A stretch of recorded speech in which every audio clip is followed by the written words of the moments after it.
Good evening. My name is Rolando Bonilla, and I am the chair of the San Jose Planning Commission. Welcome to the Planning Commission meeting. This meeting is being held via Zoom conference call due to the COVID-19 crisis. Members of the public may participate by following the instructions listed on the agenda. You may also view and listen to the meeting on live stream cable TV, Granicus, and YouTube. Following roll call during summary of hearing procedure, we will review how the public may provide comment during today's session. With that, we will now take roll call. Bonilla here. Casey?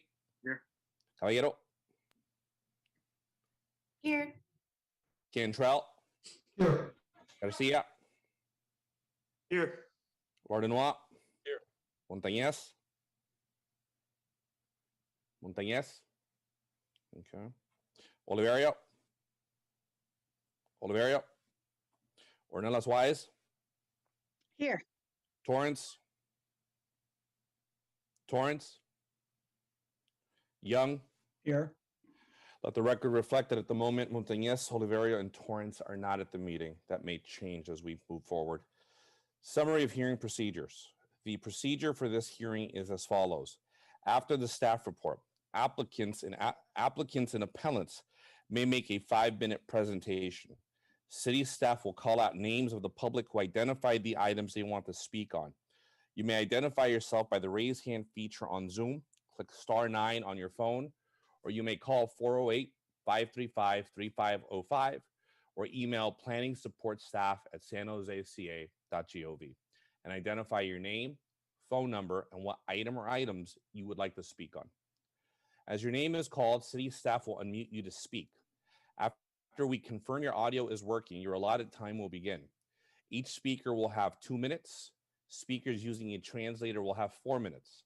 After the public testimony, the applicant and appellant may make closing remarks for an additional 5 minutes.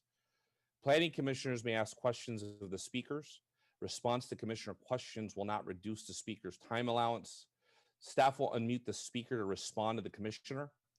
The public hearing will then be closed and the planning commission will take action on the item. The planning commission may request staff to respond to the public testimony, ask staff questions, and discuss the item. If you challenge these land use decisions in court, you may be limited to raising only those issues you or someone else raised at this public hearing or in written correspondence delivered to the city at or prior to the public hearing. The Planning Commission's action on rezonings, pre-zonings, general plan amendments, and code amendments is only advisory to the City Council. The City Council will hold public hearings on these items. Section 20.120.400 of the Municipal Code provides the procedures for legal protest to the City Council on rezonings and pre-zonings. Catch my breath here. The Planning Commission's action on conditional use permits is appealable to the City Council in accordance with Section 20.100.220 of the Municipal Code. With that, we will now go to call to order and orders of the day. Okay. So we will now go to public comment. Jen, I'm going to limit public comment to 1 minute, and this is for items that are not on our agenda. Okay, we have one hand raised. William Christensen, you have 1 minute to speak. Go ahead and unmute your device. Hi, my name is William Christensen, and I'd like to speak regarding R1 zoning within San Jose. I believe that the current situation within San Jose is appalling, given the fact that R1 zoning is currently causing a housing crisis across the U.S. And I think that as a matter of fact, as a city hoping to be the capital of Silicon Valley, that we have a responsibility to create a mixed-use walkable neighborhood so that those with disabilities can actually live in San Jose on a reasonable income. If I understand, I only have 1 minute, so I'm not able to create my full statement here. But I will return during the next meeting to give further insight into this issue. If it is not placed on the docket, I hope it will be. If there are any questions, please let me know. If I have any time left, I'll give it to you guys. Thank you. Do we have any other speakers? This concludes the hands raised for public comment. All right, thank you. With that, public comment is now closed. We will now move on to item 3, deferrals and removals from calendar. Staff, do we have any items to defer today? Yeah, there is one item, item 3A, conditional use or CP 21012 to be deferred. I think there is a date. I don't have it handy. Alex, did you want to mention the date it was going to be deferred to? Recommended deferral to a date.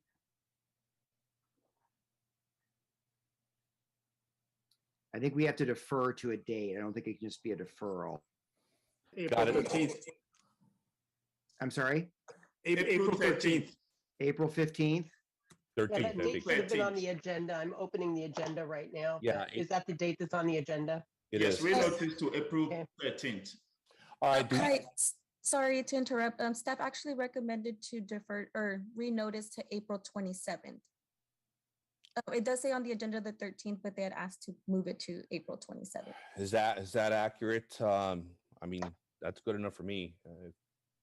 Michael, Robert, you guys good with that? Yeah.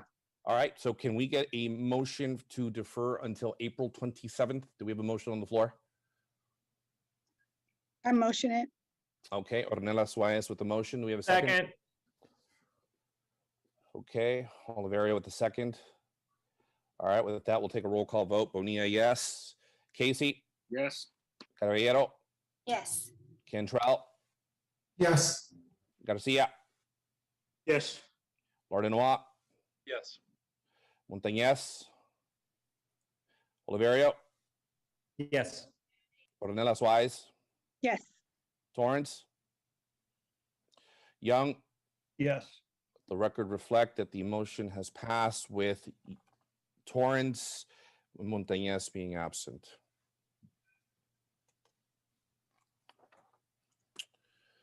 All right. So with that, we will now move to item 4. And are there any public speakers on items currently on the consent calendar? I don't see any hands raised at this time. Okay, seeing none, we'll close public comment. Commissioner Neles Wise, I understand that you Bonilla, wanted.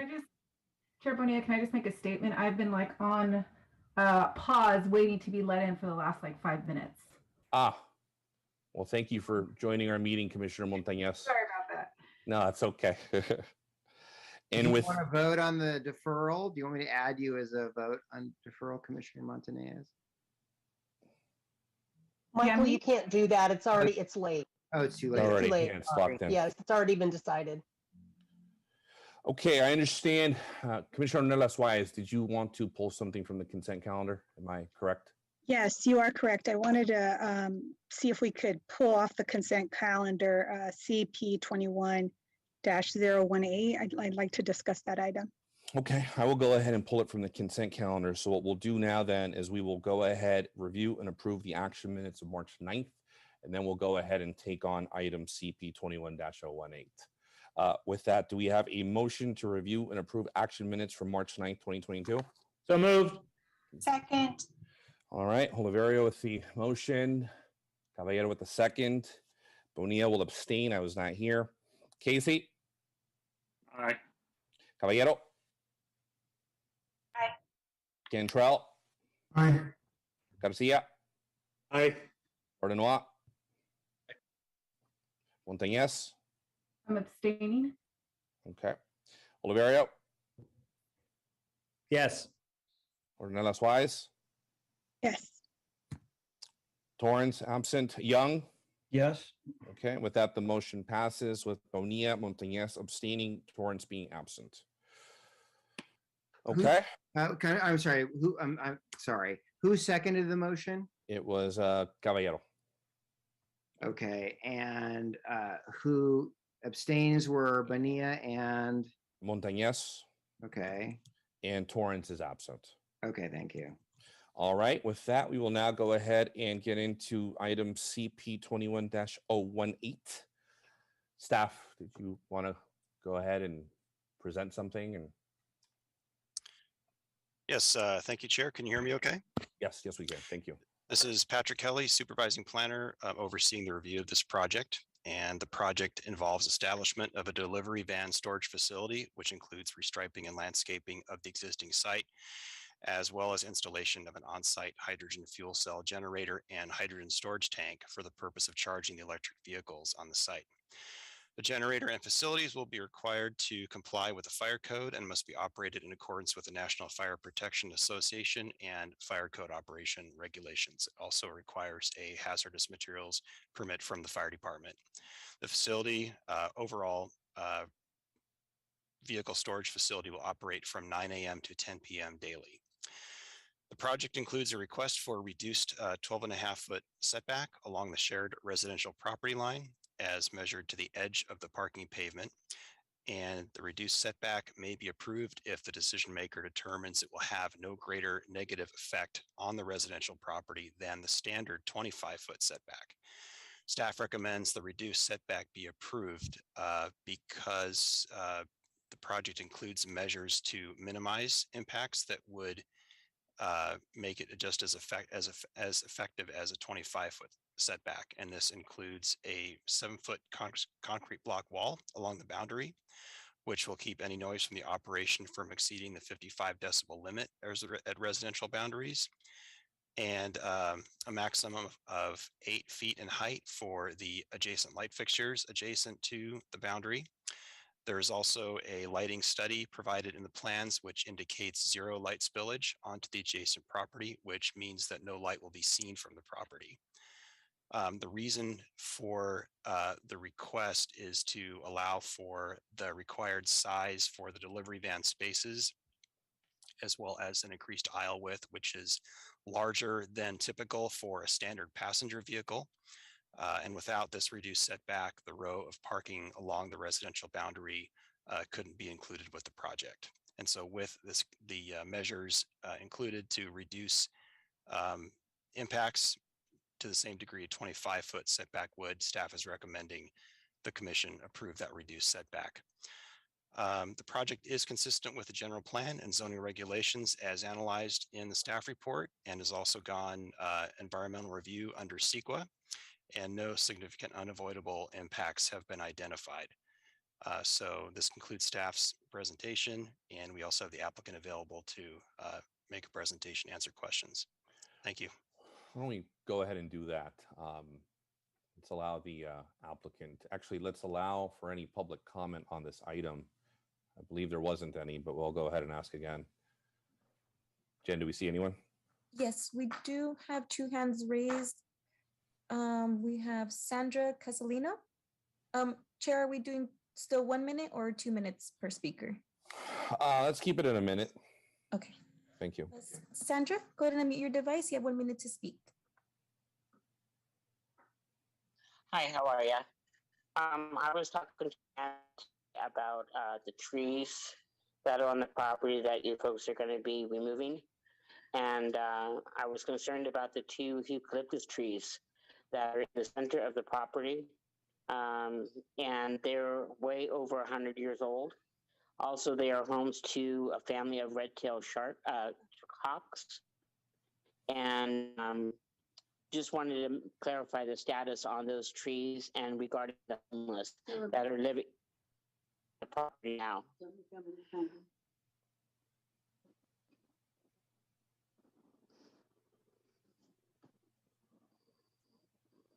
Sandra, you still there? Yes. Okay, your time is running, so if you wanted to share your thoughts. Yeah, I was concerned about the trees, as I mentioned. Did you hear me about the trees? We did hear you. Okay. And the homeless, regarding that are on the property, there's a... Hey, Sandra, sorry about that. Your time is up. Next, we have Patrick. Patrick, go ahead and unmute your device. You have 1 minute to speak.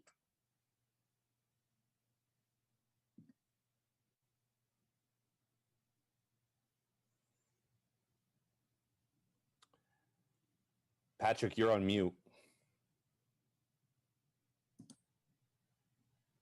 Patrick Bielajek, you can go ahead and state your comment now.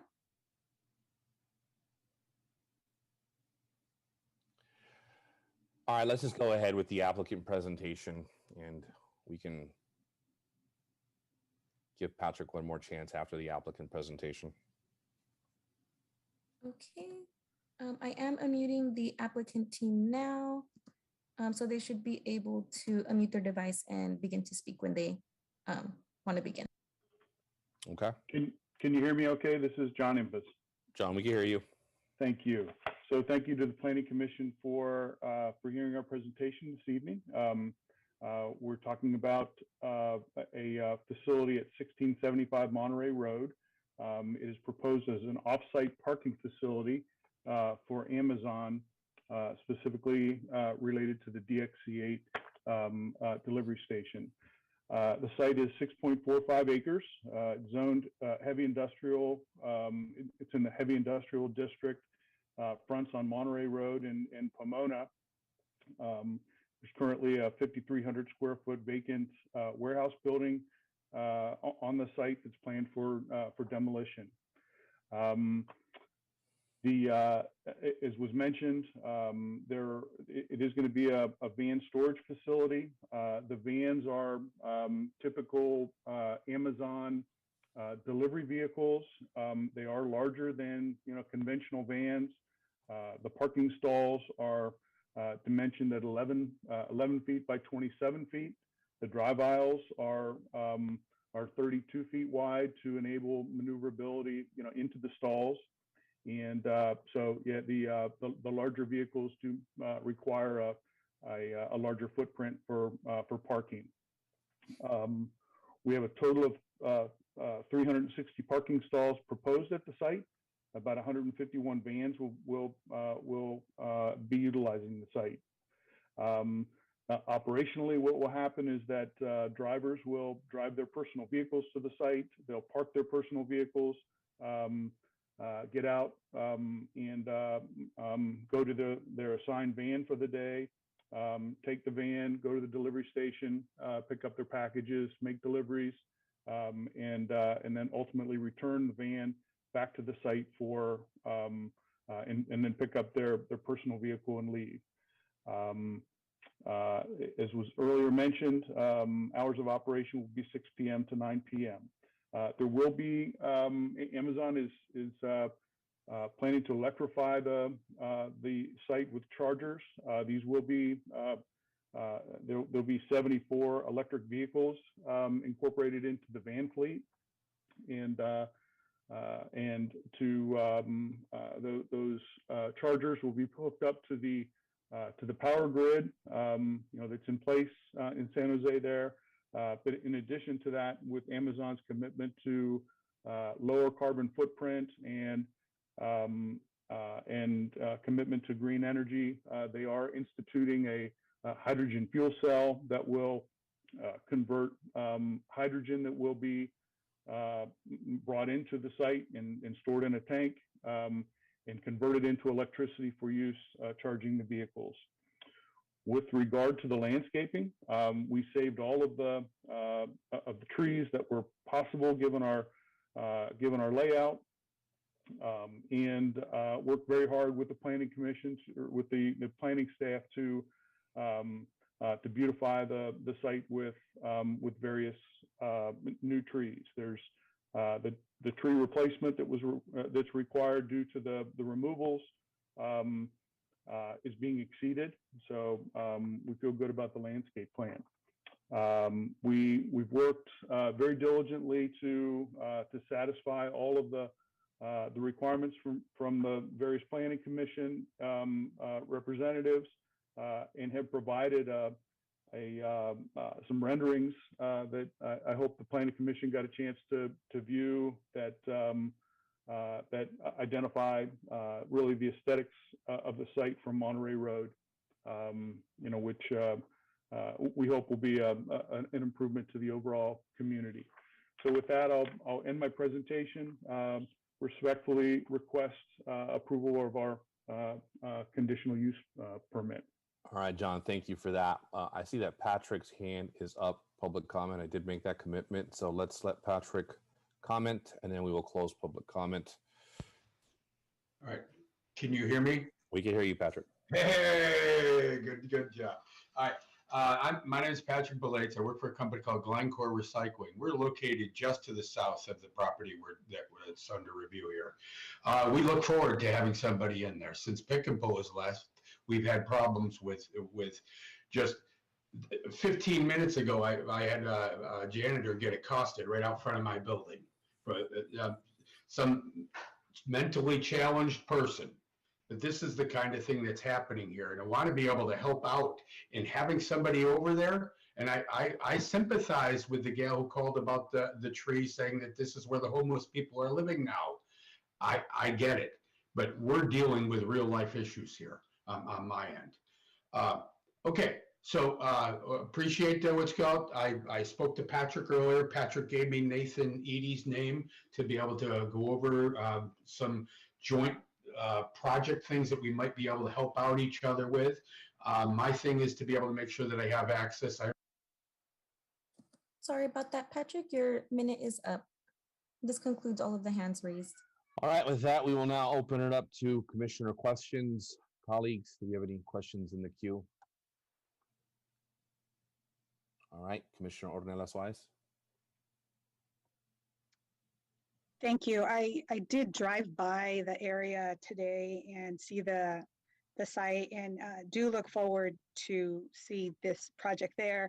I did have some concerns in regards to the setback encroachment. I did see that the residence was so close, the mobile home park there that exists, those mobile homes are so close to the property line. So I just had some concerns. Of course, I wanted to know what type of vehicles were being used there, how loud the engines were, because where I live, there's a church right behind my house and there's a parking lot and it's over 25 feet away and it's still not far enough. So I couldn't help but be concerned about the people that live there, because I'm concerned for the children and for the families that live there and for their safety. And so I did review the site plan, and in the site plan, there was an area where I saw that it went less than 12.6 foot distance. At one area was 7.9. And so I don't know if we could actually pull up those plans, the site plan. It looked like on the bend, there was some areas that it actually got reduced. And I wanted to know a little bit more about the hours of operation. It looks from based on the staff report, it was from 9 a.m. to 10 p.m. And so when I'm thinking about those hours of operation for, the community and people that have children and families that live there, I really wanted to discuss it with the rest of the commissioners and get your all take. This is heavy industrial. So if anything, these are obviously residential and heavy industrial shouldn't be side by side, but in this case they are. So that's why there's setbacks put in place to preserve and protect the integrity of the residents. And here you're asking for a setback reduction. So is it necessary? See that 7.9 there and the 8.6, that's what I'm referring to, that it actually, it's less than the 12.6. And so, so those were my biggest concerns. Another thing that I noticed was that it had portable toilets, and it seems like there's obviously going to be a lot of workers coming in and out of the facility. And based on my experience working with the Department of Environmental Health, portable toilets could only be at a location consecutively for 3 days. I don't understand why they're not putting a permanent restroom for the workers, because it's obviously going to be a lot. Another thing that I was kind of concerned about, because there's going to be a lot of cars coming in and out, was there a traffic study done? Was there any mitigation measures to mitigate the increase in traffic coming in and out of that area? Because obviously Monterey Road is a major thoroughway and there's been some accidents there, and in fact some fatalities that obviously I don't want to see any more of those. So those are some of my concerns. If there's any way that we could put some sort of condition on the parking spaces that abut the mobile home park, that no cars should park there from 7 p.m. to 7 a.m., no car should be moved. I'm just trying to figure out what's a win-win to allow them to have as many cars as possible, but yet not disturb the residents next door, especially since you're asking for an encroachment. And, it's much less than the 25-foot required. And in this specific area, because it's heavy industrial, I mean, of course, I would prefer that it would maintain the 25-foot for the integrity of those neighbors just in that specific area, or at least an additional condition put in to, so there would be less noise and safety. I don't want no car running close into that area. So those are the concerns I wanted to bring up. Thank you for those comments, Commissioner. Staff, can we begin to answer some of Commissioner Ordinance Wise's questions? I'm happy to do that. With regard to the traffic study, there was a traffic study done, and also I may allow or refer some of the questions to our environmental review team, who is also here, who can probably best answer some of the questions with regard to noise and potentially maybe some details about the traffic study, but I'll provide some summary comments here. So there was a traffic study done, and it was basically the scope of work was required by our Public Works Department was to identify turning movements at the project driveways along Monterey and the street to the rear. And the start report basically determined that the driveway access was adequate, and our Public Works Department reviewed that report and also agreed with those conclusions. The report didn't identify any negative intersection impacts, and that was also confirmed by our Public Works Department. So no specific off-site improvements were required for the project to maintain safe access to the property. As far as the reduced setback, I did mention in the beginning of the presentation that it is staff's opinion that the reduced setback is compensated for by the wall and the reduced light fixture height.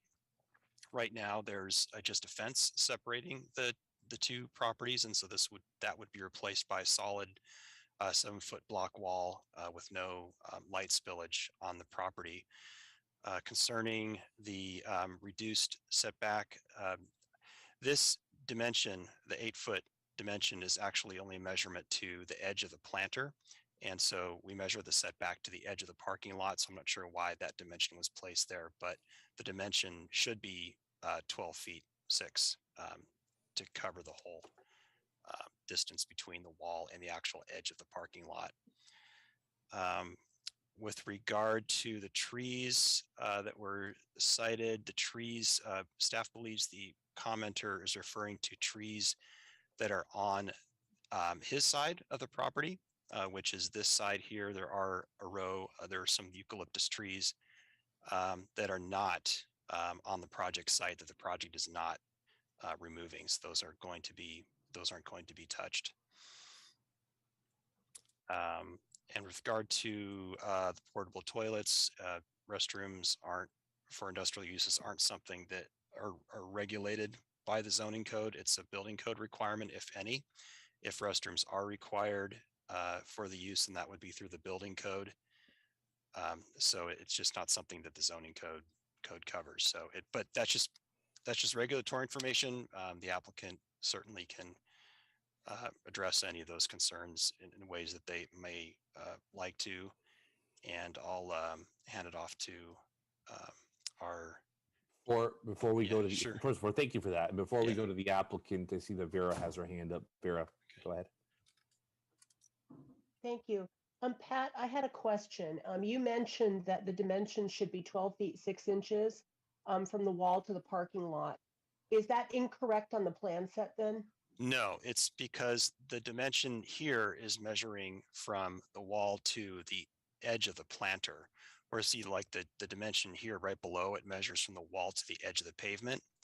So This is correct, but it's just measuring the wrong distance, or not the distance that we would use to measure the setback. Okay, I just wanted to make certain that the plan set that the applicant is going to be held to is accurate. Is that the case? This is the plan, and this is the plan that's going to be, this is the plan that's subject to approval by the commission. Yes. Okay, and it's clear that it's 12 feet 6 inches from the wall to the parking lot. We can ask the applicant to dimension that, but it's visually kind of eyeballing it. It's virtually the same as this. It might be a few inches here and there off, but not to a point that would make a significant difference. But we could certainly require that be added to the plan to verify. I just wanted to make certain that that distance is shown because I'm not seeing it here anywhere. And if that's the concern, if the commission's concern was that I believe it was originally only 8 feet, that they thought it was 8 feet, but it's really 12 feet 6 inches, that's a significant difference. So it should be shown in the plan set. Yes, and what I said was that the distance is, see the arrow here? This points to the inside edge of the planter, and this arrow points to a line extending from the wall. This measurement is measuring this distance. It's not measuring the distance from the wall to the edge of the parking lot like this distance is. So it's okay. And where is the measurement from the wall to the parking lot? Here at this arrow point to this arrow point. And that's 13 feet. And that's 13 feet. Okay, Yes. not the 12.6, it's 13 feet. Okay. Yes. So they will be held to 13 feet. Yes, that's what's on the plans. Okay, thank you. Thanks for clarifying that. Sure. Thank you, Vera. We'll give the applicant the opportunity to answer some of Commissioner Ornelas Wise's questions. Would that be okay, Commissioner? Okay, perfect. We'll go ahead and have the applicant answer some of these questions.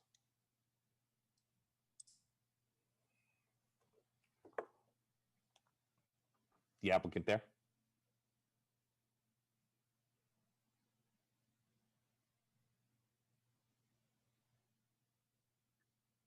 I'm sorry, I was muted. Oh.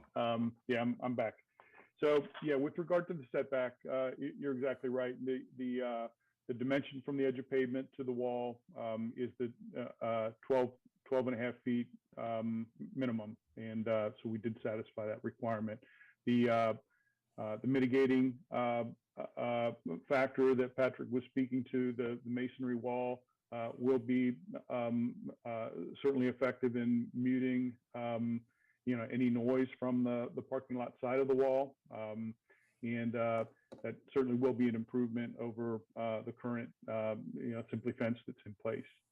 And from a lighting perspective, we, as was mentioned, we do have a photometric plan that evaluated the light levels adjacent to the residential use, and I believe that was within 10 feet of the property line. Our light levels dropped to 0. So we certainly wanted to be respectful of the residential neighbors, and from a noise and privacy and also light level. So hopefully that addresses those issues. With regard to the restrooms, I'll speak to that. Although the site is 6 acres, and there'll be the vans, drivers coming in and parking their vehicles and occupying vans and leaving. There really isn't any work on site that's being done. It simply is a vehicle transfer, kind of a use, and so we really don't expect the Amazon drivers to be staying at the site and needing to have facilities available. There is a guard booth that'll be in place. That's on the Pomona side next to the entrance, and I'm sorry, it's on the Monterey side next to the entrance, and we do are providing some portable toilets just in the event that somebody does need a restroom facility. We see that as an infrequent kind of an occurrence. So those are the two issues that seem like felt it appropriate to address. The perhaps one more, I guess, on the operations side. The operations of this site is definitely tied to the delivery station, and it's just a short ways away from the site. And the operation of that delivery station requires the availability of these vans, so that's really what's dictating the hours of use and to maintain Amazon's operations. The hours of operation have been established. Okay, is that everything from the applicant? I think so, yes. Okay, Vera, I see your hand is up. Is it still up or is it new up? It's still up. I'm sorry. I was writing and I'm taking notes and I forgot to put it down. Excuse me. Okay, perfect. It ought to be gone now. No worries. I'm sad I won't be able to see your hand up moving forward, but thank you. Commissioner Ornelas-Wise, are your questions answered? Yes, they are. My concern was, when I think of a commercial vehicle, I was thinking of like some loud engine, and I just kept thinking of people living there and having this right next door, especially at those hours. So, of course, I would really like, if, whatever vans park in that area to be limited, after 7 p.m. I don't think that's too much to ask. I think just for the integrity of the people that live there, and there's so many spaces. I think if there was some sort of condition that or some sort of sign put up that no car can move, between 7 p.m. and 7 a.m., then they could use another spot or something to that effect. That's what I'd really like, just for the community. Staff, is there any way by which to include that in a motion? If Commissioner Ornelas-Wise were to make that motion, would we be able to do that? Absolutely. Well, the floor is yours, Commissioner Ornelas-Wise. I can get behind that. So if anyone wants to make a motion. I would like to make a motion to approve this project with the condition that the parking spaces adjacent to the mobile home park are limited from 7 p.m. to 7 a.m. No additional parking or cars will move at that time. Do we have a second? I second. Cantrell with a second. Commissioner Young, I see that your hand is up. So we have a motion on the floor by Ornelas-Wise. A second. I have a clarification just so we understand here. So my understanding, and sorry, I'm not that familiar with this project, but I'm just following it as a member of the audience or the secretary here, is that the purpose of this lot is for the vehicles to probably store them at night. Is that correct? No, the vehicles will be stored at night, but they will be operated between 9 a.m. and 10 p.m. daily. Okay, so just a clarification that vehicles could be parked in the spaces adjacent to the mobile home park between 7 p.m. and 7 a.m. It's just that the motors can't be running, they can't move in and out during those times. Is that? Yeah, if I could clarify, so the operations will occur in waves. So the first wave of drivers will leave the site, the earliest, yeah. So the 6 a.m. or the 9 a.m. Is the initial wave. So the vans would be parked, including adjacent to the residential area, and just as a car is parked overnight, no sound, no headlights, nothing like that until 9 a.m. when the first wave of drivers then heads over to the delivery station. So And again, with as the electrification of the lot continues, really the sound associated with those vans, will significantly decrease. I mean, the gasoline engines are not loud as it is, but as Amazon starts to implement the EV concept here, I think there's even going to be a diminishing of overall noise. Our concern with limitations related to segments of the lot is that I guess once the lot gets into operations, it's going to be just increasingly difficult to control individual drivers to have them park in certain places and not in others.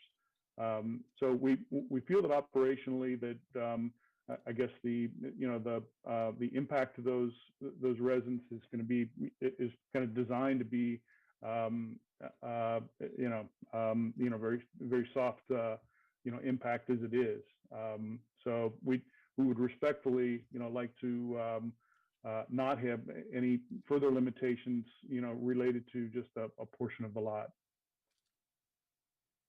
Okay, thank you for that. And then we have Commissioners Young, Lardenois, and Garcia.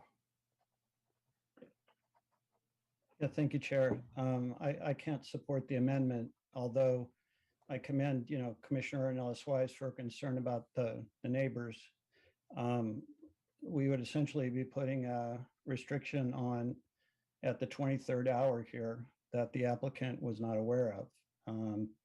And the fact that they're going to electrify the vehicles also is, I think, mitigating. I also think that if this were a store, for example, the store could be open till 10 p.m. You could have people driving in and out.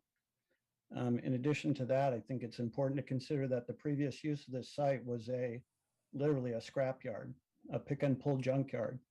So I think with all that in consideration, I'm very much in favor of this project, but I cannot support the amendment. Thank you, Commissioner Young. We'll now go to Lardenois, and then it'll be Garcia and Cantrell. Yeah, kind of similar thoughts to Commissioner Young. I mean, I empathize with the concern Commissioner Ornelas was brought up as well, but I don't know if it really makes sense for us to just say arbitrarily, at this point in the process, hey, we think there should be this restriction on this part of the parking lot at these very specific times. That seems like something that would be, maybe fit into like an ordinance about this type of land use, but that would be something for the city council to do, not for us. So I don't support the amendment either. Thank you. Thank you. Commissioner Garcia?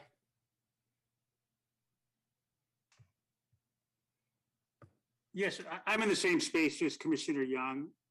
It was a junkyard. I'm sure it was pretty loud when they were dropping off vehicles there. I don't see any concerns about the noise from the residents themselves, the adjacent residents. So my concern is that we would amend something that does not need to be amended. So I concur with Commissioner Young. Commissioner Cantrell?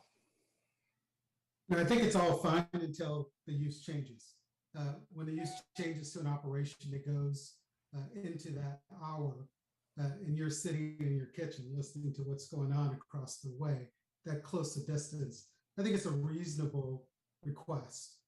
I think a business operation can sustain this request. And given the number of vehicles against that wall, it's quite a bit of traffic. And then, if they were all hydrogen or electric vehicles, maybe that would mitigate it, but they're not. When Amazon will get to that is not yet determined. So I think it's appropriate that people get to rest in their homes. Okay. Commissioner Oliverio? Thank you, Chair. I'm near certain this staff had reviewed the situation with the neighboring property in reference to the type of wall, the height of the wall. And I believe if this property were to change from this use to something that had a different industrial use that the city would have some say in how that would happen. So I'm inclined to just stay with the staff recommendation and would offer a substitute motion in favor of the original staff recommendation. I second that. Okay, well then we've got a substitute motion on the floor from Oliverio, a second from Young. I take my notes very high tech with a pencil, so forgive me. All right, well then we will vote on the substitute motion. Commissioner Nellis-Wise, did you want to say something before we went for the vote? Yeah, I mean, I think that the zoning ordinance itself, it says that anything next to residence in anything in the, heavy industrial zone requires a 25-foot setback.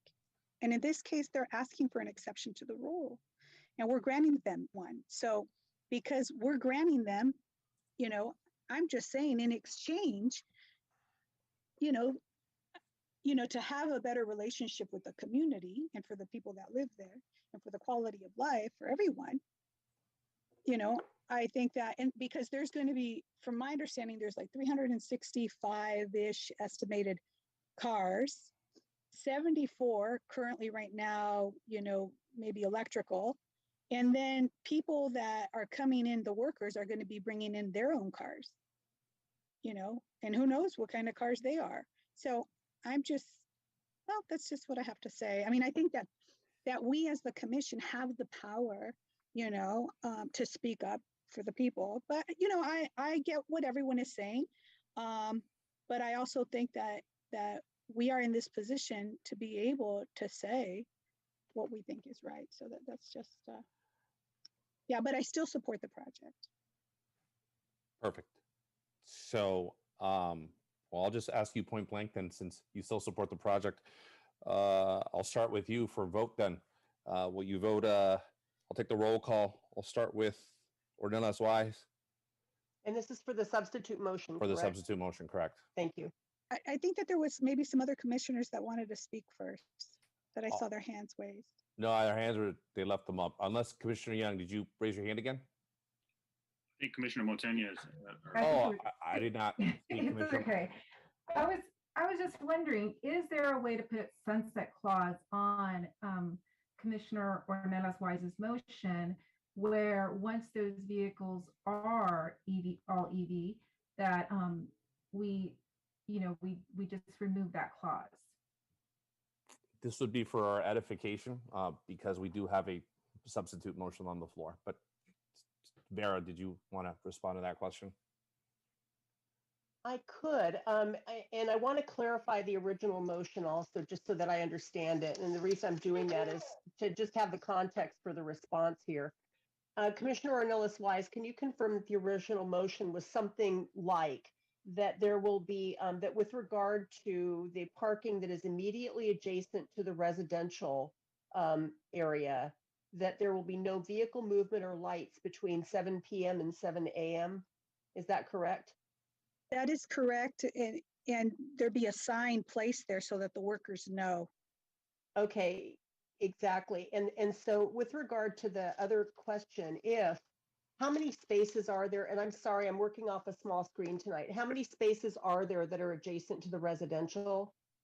Can staff answer that? I counted about 34 when I was reviewing, but staff Okay. So one thing we could say, since they're planning on having over 70 electric vehicles, is that once they have their electrical vehicles in place, over 30 or however many it is, that if they want to park those vehicles adjacent to the residential, they may do so. There's still the question about the lighting, however, but because those vehicles may not make much noise, but you still have the lights. And I don't know if you would want to excuse that issue, or if you would want to continue that there will be no lighting, which then they couldn't use those vehicles. The lighting would be At okay night. because the walls there, it was Okay. more the noise. Okay, you could do that, and what I would suggest then is that they come back to the city and prove that they are only allowing electric vehicles to park there during the evening, and that condition be excused when they do that. Would she make a friendly amendment to the maker of the secondary motion to have that included? How would we procedurally move forward with that? Actually, it could be, yes, it could be a friendly amendment, or it could also be another substitute motion that we take first. Did you? Sarah? Yes. Right. So the idea is to have a condition that would go away when they're electric.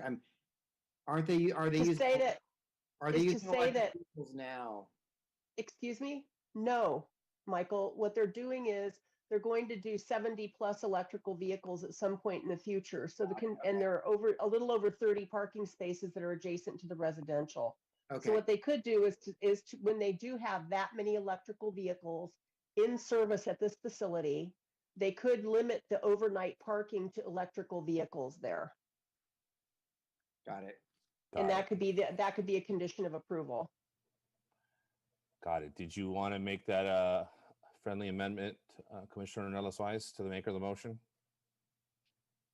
I make a friendly amendment to limit, to approve the project and to limit the parking next to the residents to be limited to electrical vehicles only. All right. And since Commissioner Oliverio already has had his hand up.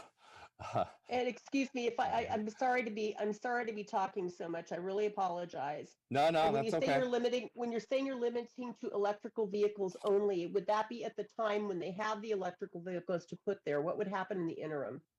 You would still have that. You would still allow them to park, but not operate the vehicles between 7 and 7, correct? That's correct. Okay, thank you for clarifying. Staff is recommending something that might achieve the same goal, or suggest the. Great, thank you. How does, if this is acceptable to the commission, any vehicles parked in spaces along the residential boundary shall not be operated between 7 p.m. and, well, maybe 7 a.m. 9 a.m. was the original starting time, but we can make 7 a.m. unless the vehicles are electric. Does that achieve the goal?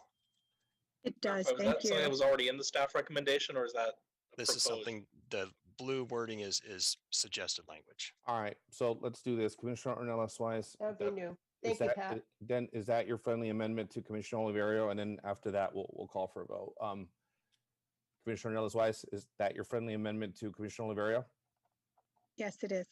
All right, Commissioner Oliverio, it is up to you. The fate. Yeah, it's up to you. Yeah. So Chair, so if I understand, the substitute motion is not was originally stated. Sorry, not the amendment, the friendly amendment, but it's actually what planning staff has just stated, that the parking spaces along that wall, that those need to be 100% electric and or not be moved prior to some hour in the morning and some hour at the night. Is that a correct paraphrase? That's correct. Okay, can we ask the applicant how that works? Because I really have no idea where they're putting the infrastructure to charge the cars, and that might not make any sense because maybe they intended these electrical vans to be up front and the employees to park in the back. So I'd like to know how that works from an applicant standpoint on operationally. And then after the applicant speaks, Commissioner Oliverio will give the thumbs up or thumbs down as far as the friendly amendment, and then we will call for a vote. Team, we got a pretty heavy agenda in front of us. So to the applicant.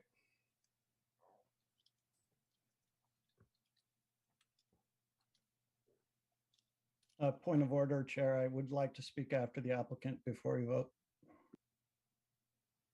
Okay, I will do that, and then we will call for a vote. So that is not where we intended to install the first wave of chargers. So that would, I'm going to have to confirm with the Amazon folks whether that can be accommodated.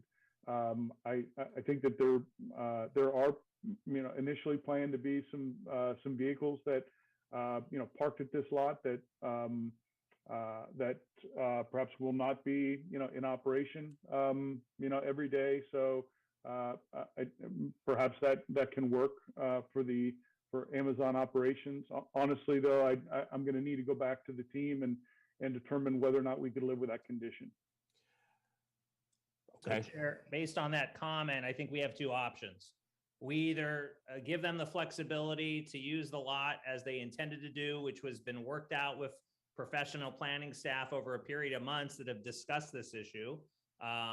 Otherwise, we punt the item until they can get back to us. But personally, I'm comfortable with just supporting the current staff recommendation, because if we're going to have a new rule that says, hey, anytime you're bordering residential on any type of commercial usage or industrial usage, we need to make sure that the vehicle parked there is an electric vehicle. That's one, something that needs to be considered, and two, is likely difficult to enforce. And so I get the intent from the other planning commissioner, but I'm more inclined to, with all due respect, to not to not accept the friendly amendment and just continue with a vote on the substitute motion. That is perfect. Thank you for your comments. Thank you for entertaining the substitute motion, Commissioner Young, and then we will call for a vote. So I want to echo what Commissioner Oliverio said. I think this is a bad way to do planning, frankly. For us to get into this minutia at the 23rd hour when this applicant has worked with planning staff, and to put a special requirement such as this, I don't think it's appropriate. I think we should vote up or down on the staff recommendation, or if the commission is not comfortable with that, then we should make a motion to continue the item and let the staff talk to the applicant. But I think this is a bad way to do planning, and this is why people get frustrated trying to build buildings. Thanks. Thank you. And with that, we will be voting on the substitute motion, which is to approve staff's recommendation. That is, just paraphrasing Commissioner Oliveira, that is correct? Yes, Chair. Okay. All right, let's call for the vote. Bonilla, yes. Casey? Yes. Caballero? Yes. Cantrell? Yes. Garcia? Yes. Lordinois? Yes. Montañez? Yes. Oliverio? Yes. Ornelas Wise? Yes. Torrance? I'm so sorry. I know she's absent. And Young? So point of order, I want to clarify, can you please repeat the motion that we're voting on? Vera, why don't you, I'll give you, actually, Commissioner Oliverio, why don't you go ahead. Commissioner Young, the motion was simply to accept the staff recommendation. Okay, thank you. I vote yes. Yes, okay. With that, the motion passes with Torrance absent. Yes, this took a little longer, but we had the conversation. We went back and forth. Questions were asked and answered. So this is a great example of the Planning Commission leading the way for the city of San Jose. Just kidding, but we got along. All right, with that, we will now move on to item 5, the public hearing. Commissioner Casey, I apologize for dropping this on you last minute. Under advice of counsel, I am going to have to recuse myself for this vote. The reason is that the property is within the window, the square footage, or I don't know what it's called, but essentially I'm near the property in question. So with that, I'm going to pull myself out of the meeting. Commissioner Casey, you will chair the meeting. Jen, you can call me as soon as the item is done, and then I will come back to chairing the meeting. Great, will do. All right, everyone. See you soon.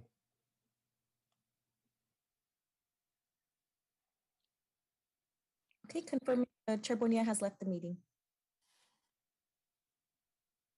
Go staff presentation, Chan.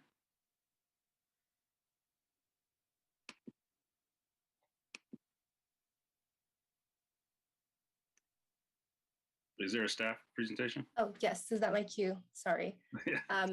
Good evening, Planning Commission, members of the public, city staff.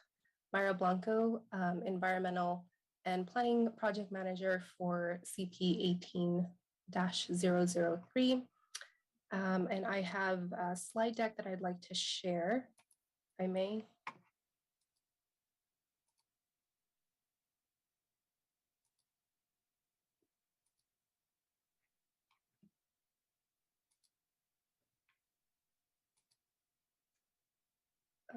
Okay, could someone confirm that they see CP 18-003 1360 Fleming Avenue?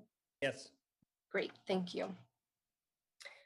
So before you this evening is CP 18-003, a conditional use permit to allow the construction of an approximately 8,515 square foot, 2-story single family residence with an approximately 1,725 square foot attached garage, a 2,178 square foot tractor barn, and a 3,688 square foot pool house on a 49.15 gross acre lot.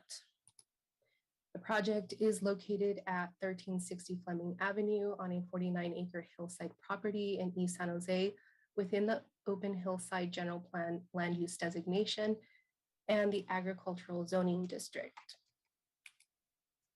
The single-family residence would be sited in the middle portion of the 49.15 acre project parcel with a minimum 300-foot setback from any property in any direction, including Fleming Avenue, the nearest public street, which is consistent with the agricultural zoning district development standards.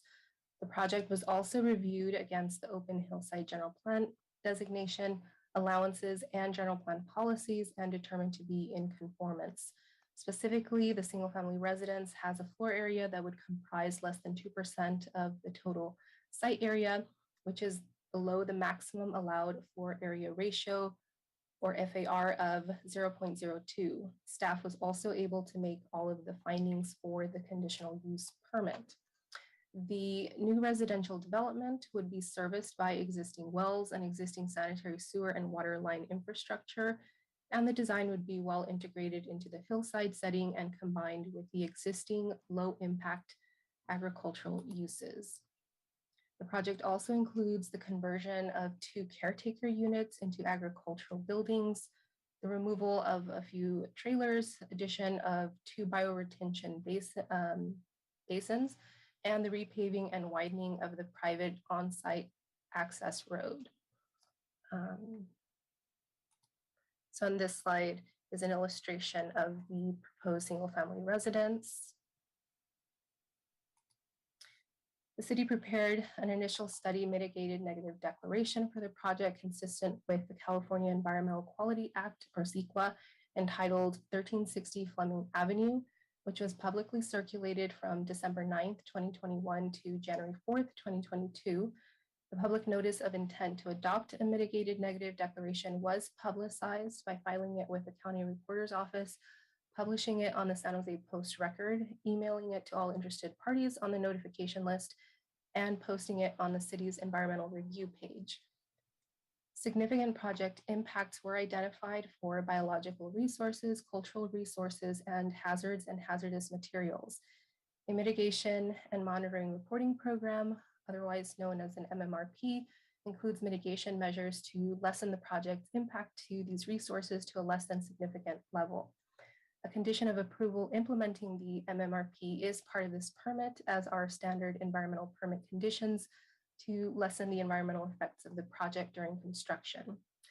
No comments were received during the review period. However, staff did receive 2 inquiries outside of this review period from the public regarding the project review and status. One commenter expressed opposition to the project and cited a few concerns. These being that the proposed residential development did not fit in the area, and the project would create an influx of residents and would result in unsafe car speeds. The second commenter had specific questions regarding the use of the property, development restrictions in the agricultural zoning district, and the project's tentative hearing schedule and project decision maker. Staff also received a third comment regarding the size of the project. Staff provided relevant information and added all commenters to the mailing list. Additionally, this afternoon, staff received a comment identifying concerns about the project not fitting into the neighborhood due to its large size. Staff has provided this comment for the commissioners to consider. In response, staff would like to note that the proposed project is a single-family residence for residential use, which is compatible with the surrounding single-family neighborhood context. While the size of the proposed project is different than surrounding properties, it is also zoned differently and has unique topographical conditions. Namely, the project site itself is on a sloped hillside with a raised knoll, essentially shielding much of the house and driveway when viewed from off-site. and the valley floor as demonstrated in the project plan's visualizations. The proposed house and accessory structures, including the pool house, would be connected to the city's water and sewer services, which are able to support the proposed development. Per the transportation analysis discussion in the initial study, the project would generate approximately 9 new daily trips, which would not result in a significant increase in traffic volume at any local intersection. Additionally, construction is estimated to last approximately 16 months and would be subject to the city's standard permit conditions to limit noise and construction impacts on the surrounding neighborhood. Staff followed Council Policy 6-30, the public outreach policy, in order to inform the public of the proposed project.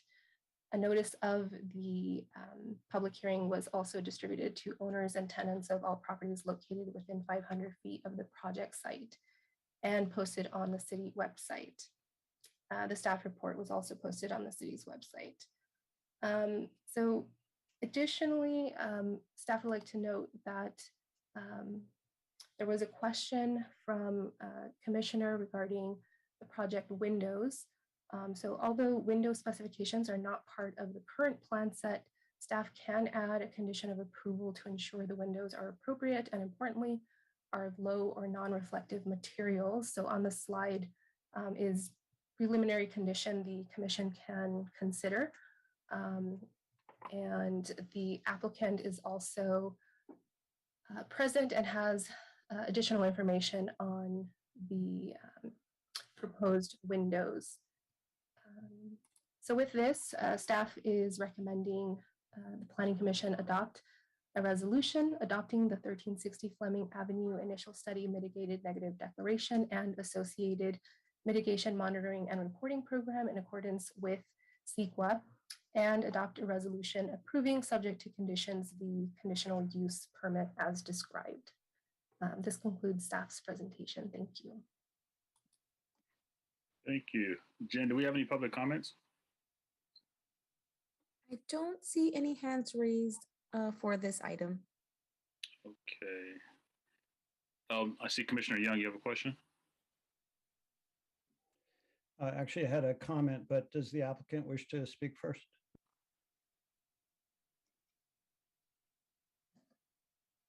Hi, Dina, you can unmute your device. Can you hear me? We can. Yes.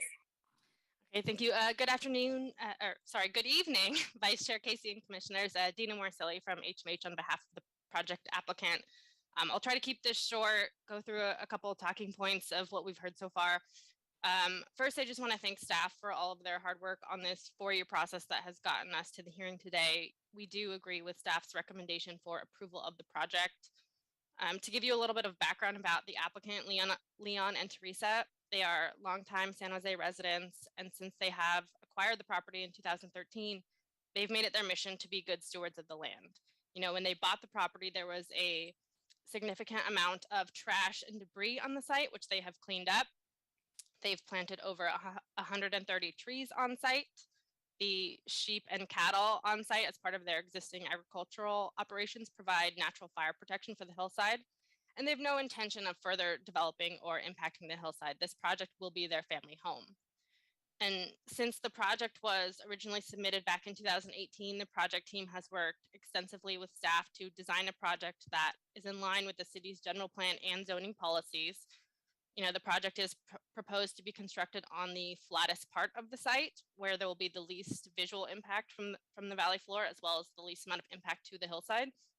And we've heard staff's and neighbors' concerns throughout the life of the project over the size of the project, and therefore we've greatly reduced the proposed size of all 3 structures from the original proposal. The floor area, as was mentioned by staff for the proposed residence, it's actually less than 0.5% of the 49-acre site, which is below the maximum 2% allowed. And the visual impact study that was done as part of the city's initial study determined that the proposed structures would not be visible from the valley floor. Regarding the daily trips to the site, I know there was a comment about that. The applicant's family is currently making multiple trips a day to the site to care for the animals that exist on site today. So there won't be a significant increase once they're actually already there on site. They can attend to those without having to make those daily trips. As was mentioned, we've agreed to the mitigation measures identified from the environmental process. And, we do believe that the project is consistent with the city's policies and compatible with the surrounding uses.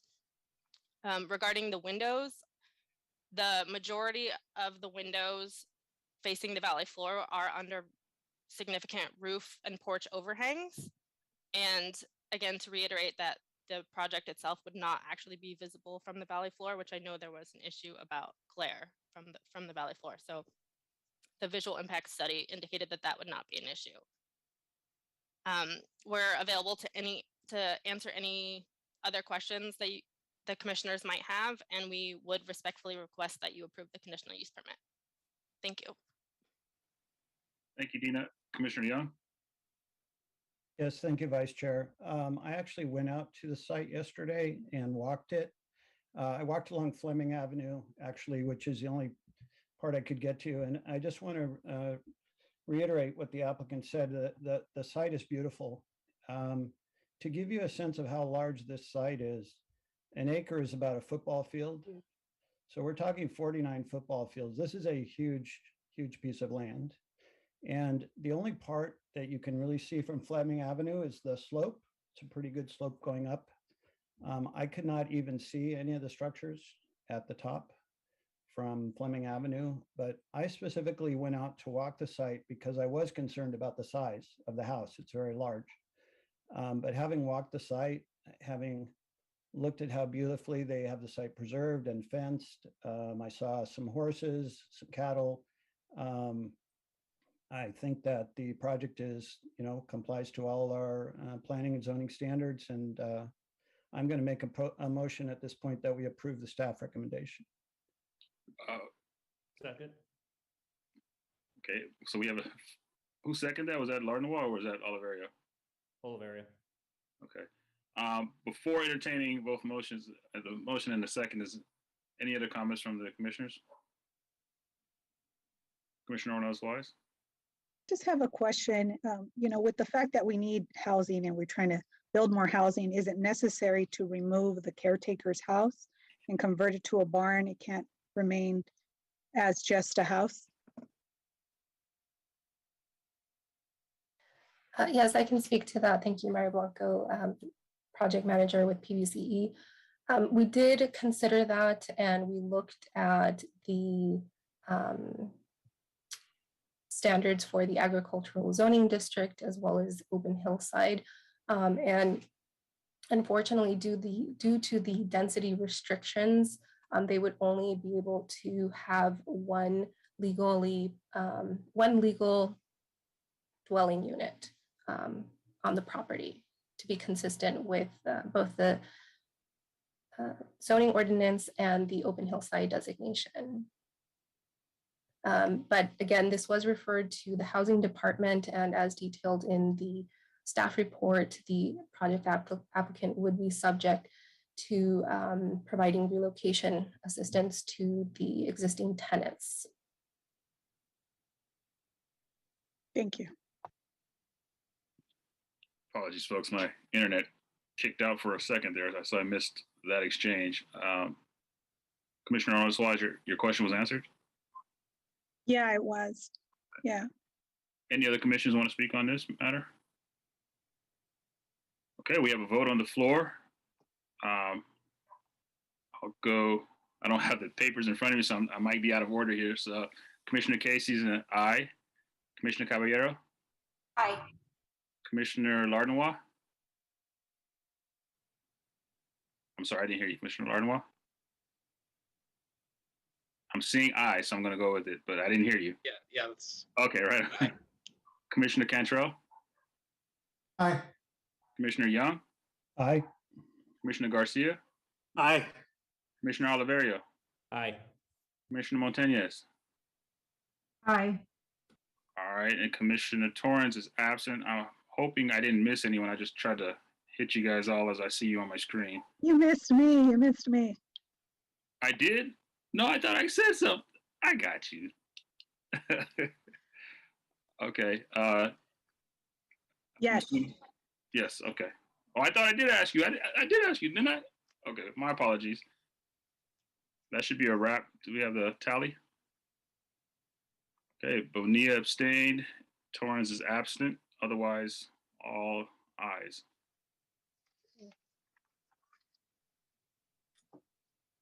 Guess we can call Bonilla back. Yes, I'll be contacting Chair Bonilla right now.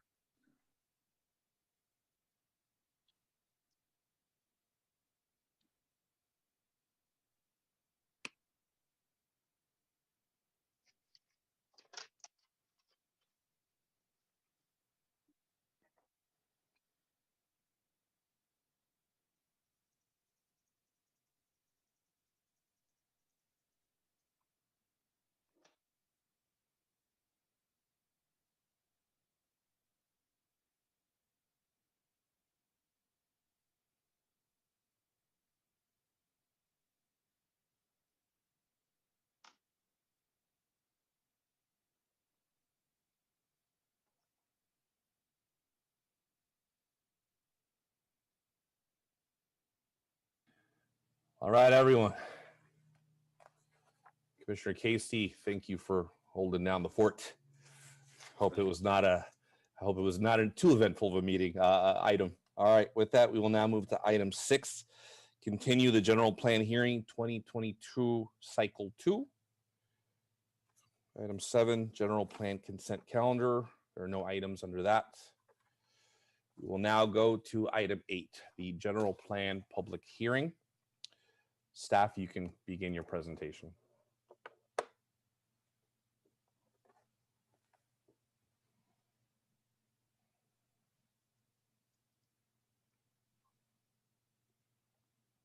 Hi, this is José. I am, having a little trouble sharing my screen. Here we go.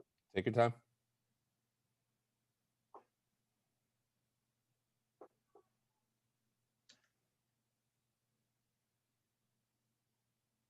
Are you able to see my screen? We can. Okay.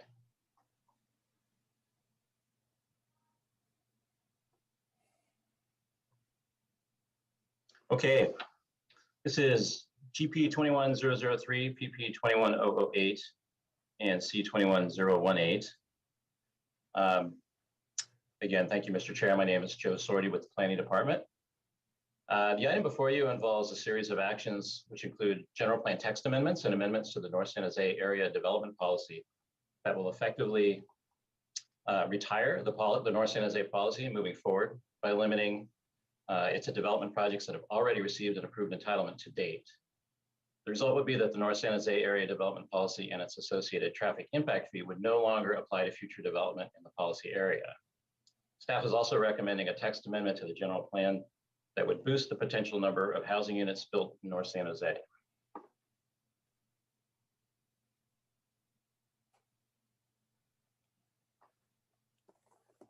And I'm noticing I'm not on video, so I'm just adding that. Sorry about that. It's okay. No worries. Take your time. In addition, this proposal includes proposed amendments to the city's municipal code in 2 key areas in order to be consistent with the actions above and to bring the city's municipal code up to date regarding recent state changes in housing and transportation law. So the overall goal is to advance new development in North San Jose, which is the city's employment center, premier employment center. The North San Jose Area Development Policy is and has always been since 2005. The primary, the Premier Employment Center, the primary goal is to encourage new industrial and office construction, resulting in new jobs for city residents, and to create great places rich with amenities, including retail offerings for residents and workers. An additional goal of the proposal is to address the housing crisis by encouraging new affordable and market rate housing in North San Jose. So just to get into a little more background, in 2005, the city adopted the North San Jose Area Development Policy, which allowed new development of additional 26.7 million square feet of office and R&D development, as well as 32,000 residential units, 2.7 million square feet of retail development, and 1,000 hotel rooms in the policy area. Adoption of the policy also included a traffic impact fee that was intended to partially fund transportation improvements to support that new development. The policy established a phasing plan that distributed development into 4 roughly equal phases, which required the infrastructure improvements to be substantially funded in each phase prior to advancing development within any category to the next phase. And it's worth noting the phase 1 residential units have been exhausted for some time now. So why are the amendments necessary? First, the amendments are necessary in order to advance the much needed housing development under the city's housing crisis work plan. That plan directed staff to facilitate development of 15,000 market rate and 10,000 affordable housing units throughout the entire city by 2023. North San Jose is an important part of that work plan. Second, there's a new state transportation law known as Senate Bill 743, which was enacted and recently implemented. The North San Jose traffic impact fee, which was adopted concurrently with the development policy back in 2005, is based on the evaluation of traffic impacts using the level of service method that is now considered obsolete in California, also known as LOS. Starting in July 2020, state law has required that all transportation analysis under CEQA change to the vehicle miles traveled, or VMT, metric of evaluation. Because of this, the North San Jose traffic impact fee is no longer relevant to the CEQA analysis and is no longer desirable to be used. Third, within the last few years, the state legislature has adopted several new housing related laws, and two that are particularly relevant to North San Jose and the development policy. Senate Bill 330 was enacted in 2019, and this includes a limitation on moratoria or any similar restrictions that are imposed on housing, and this includes a prohibition on any housing unit caps or limitations on residential population and housing permits as well. So with a phasing plan that is limited housing now from moving forward, the North San Jose area development policy may have the legal effect of being considered as a cap on housing approvals and permits. Therefore, eliminating the phasing aspect of this policy is also desirable. Also, with respect to Senate Bill 1333, which was enacted in 2019, this requires charter cities such as San Jose to make their general plan and zoning consistent. The city of San Jose's 2011 general plan did establish the transit employment residential overlay designation within North San Jose, but no changes have since been made to the zoning ordinance or the zoning district map. The proposed amendment tonight includes a zoning ordinance that, a change to the zoning ordinance that adds chapter 2065 regarding overlay districts, and also establishes the transit employment residential overlay district as part of the zoning map for the city. Finally, is the city's upcoming housing element update and the requirement for many more additional housing units in this next round, the planning of which is the phase of 2023 to 2031. For the upcoming housing element planning period, the state RHNA numbers, the Regional Housing Needs Assessment, has determined that San Jose's fair share of new housing is 62,200 units by 2031. The overall unit capacity of 32,000 housing units in North San Jose is needed to help fulfill this requirement. With the proposed changes to the policy, the current phasing limit on housing would be removed, allowing the market to move forward with the rest of the plan, and this would provide the needed additional housing units at a greater pace. So what specifically are we amending tonight? So staff is recommending that the general plan be modified as follows. First, to remove or modify references to the North San Jose area development policy, and these proposed edits are text changes that are included in Exhibit B of your staff report. Second is to increase the minimum density range for TARO sites from the current 55 dwelling units per acre up to 75 dwelling units per acre, and eliminate the commercial floor area ratio. And just a little extra explanation on this. So the current density allows for up to 250 dwelling units per acre in the TARO area, but most developers to date have built toward the lower end of this density range, and this has not produced as many housing units as expected. It's estimated that raising the minimum density would add at least 3,000 additional housing units at the low end of this range. Also, the removal of the commercial floor area ratio, which right now is a minimum of 2.0 up to 12.0 FAR, would provide developers the flexibility to provide ground floor commercial spaces that best suits each individual project. Also, the proposal is to amend the North San Jose area development policy to limit its application to previously improved entitlements. So those text changes are specifically called out also in Exhibit B. Exhibit B includes, actually, to your staff report, includes a full copy of the North San Jose policy with all the strike through and underlines that are recommended. Item 4 is zoning ordinance Title 20 of the Municipal Code, and the proposal is to add overlay districts and establish the TARO district and amend the zoning district map as mentioned. These additions to the zoning ordinance are included in Exhibit C of the staff report. As discussed, the TARO sites are already included in the general plan, but we're now just making the zoning consistent with the general plan. This work was done in order to comply with SB 1333. And then finally, to amend Chapter 14.29 of the Municipal Code regarding traffic impact fees. Staff is recommending the adoption of this ordinance change to limit the applicability of the traffic impact fee only to the projects in North San Jose that have already received an approved entitlement to date, and therefore no longer applicable to new development projects. And this work is supported by the updated traffic analysis included in your staff report as Exhibit E, also known as the North San Jose Traffic Impact Fee Plan Update. Regarding community and business engagement, the city has held meetings with neighborhood groups, particularly the River Oaks Neighborhood Association. We've also had several meetings with the Developer and Construction Roundtable, and then also held 2 virtual citywide meetings on June 24th, 2021 and June 28th, 2021. Regarding next steps, staff is developing a plan for step 2 of the policy work, and this includes several tasks that dovetail with the city's current work on the housing element update. These include analysis of fair housing implications for potential affordable housing sites in North San Jose, and this work is anticipated to be done in June of 2022. Identification of additional housing sites citywide, June 2022. General plan amendments, site inventory work to be done in January of 2023. Some work to rezone sites for affordable housing with site proximity to amenities, also targeted for January 2023. A feasibility study on modifications to the inclusionary housing ordinance to provide flexibility to developers while achieving affordable housing production. And then finally, completion of the housing element submitted to the state for certification in April of 2023.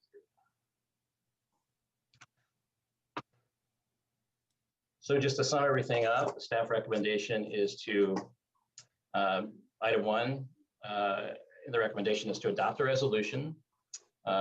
Let me back up a moment. So staff is recommending that the Planning Commission recommend the City Council to adopt a resolution adopting the addendum to the Envision San Jose 2040 General Plan, Final Program EIR, and Supplemental EIR to the Envision General Plan, Final Program EIR, and the addenda thereto in conformance with CEQA.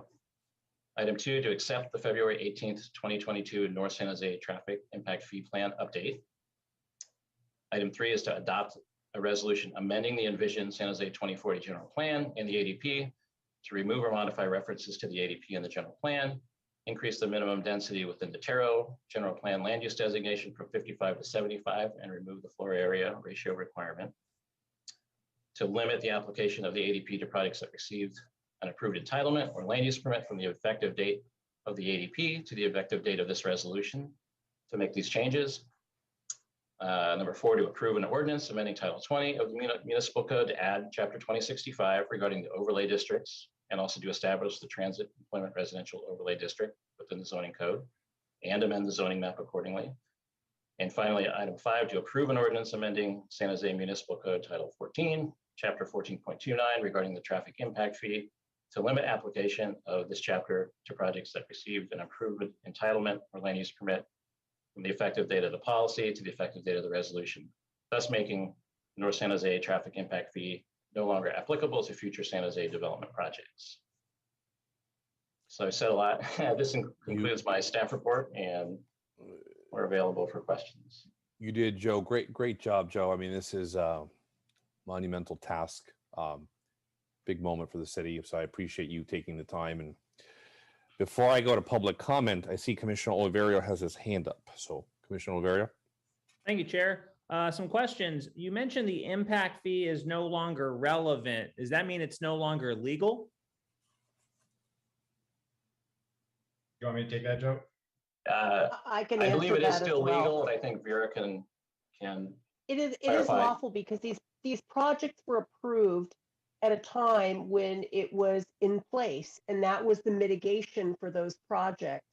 Moving forward, there is different mitigation now required by state law. Yes, it is lawful to charge for projects that have already received entitlements under the former policy, or I should say the current policy that we're retiring, and under the current traffic impact fee ordinance, which we are also going to be limiting. Got it. So, and then, so I understood the traffic impact fee was a result of litigation, mitigation, which also was litigation from Milpitas and Santa Clara about the amount of traffic North San Jose development was going to create. Is that correct, Vera? Yes, in part, yeah. And so then if there's a mitigation for traffic impact and there's going to be increased demand based on development, then how does the city fund transportation improvements without the revenue that comes from the traffic impact fees? Well, so there are a couple of things that have happened here. The new Nexus study, what I'm calling the Nexus study, which is the item that the second item that you're being asked to recommend, which is the February 18th, 2022 North San Jose Traffic Impact Fee Plan update. What that does, and what is occurring also in the changes to the area development policy, is that we have identified, the Department of Transportation and consultants have identified those improvements which need to occur to support the development that has already been approved in North San Jose, so that the traffic impact fee will be used for development that has already occurred. With regard to future development, if these actions are taken by council, future development will have to do its own analysis under the California Environmental Quality Act and will have to mitigate according to that law and the traffic studies that are done in accordance with that law. Right. So each individual project will have to manage that. Correct. And that's an essential component of all of this, is that we are not doing away with anything having to do with transportation impacts. What we're doing is we're updating to what the current law requires. And we are also making those projects that have already been entitled continue with the mitigation that was part of their entitlement. Right. So just restating again, Vera, any previously approved entitlements, they must pay the traffic impact fee. There's no reversing that. Correct.